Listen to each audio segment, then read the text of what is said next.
sana po ay nasuot po tayo kalagahan. So ngayon guys, dito po tayo ngayon.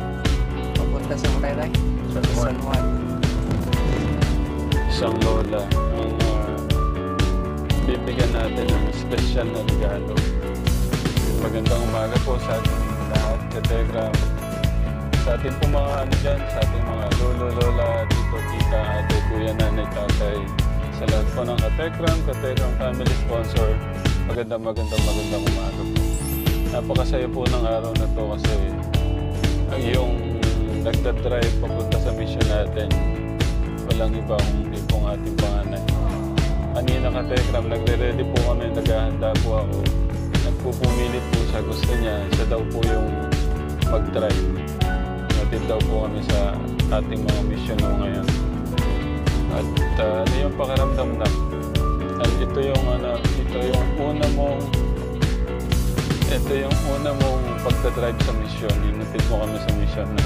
Ano po, parang dream come true po. Like 2 years ago, diba, nagsabi po ako sa inyo. Na ako po mag-drive po sa inyo pag-asa mission. Grabe naman.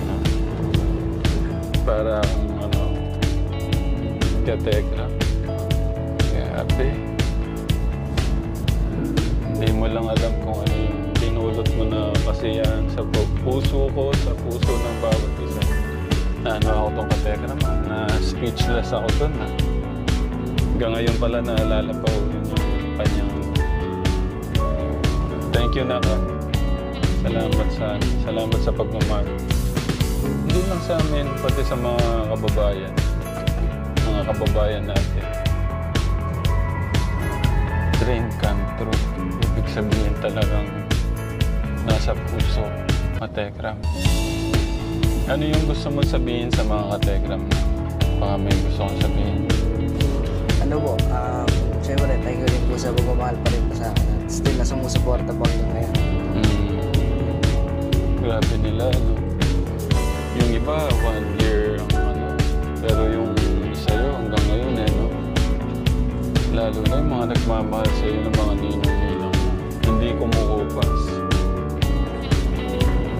Basta lagi mo lang yan sa yung kababaan ng loob. Pagmamahal sa ating Diyos, yun sa mga magulang mo, sa kapwa mo. Okay? Okay. At yun nga, Kategram, kasama din natin si Kuya Albert Magalaw.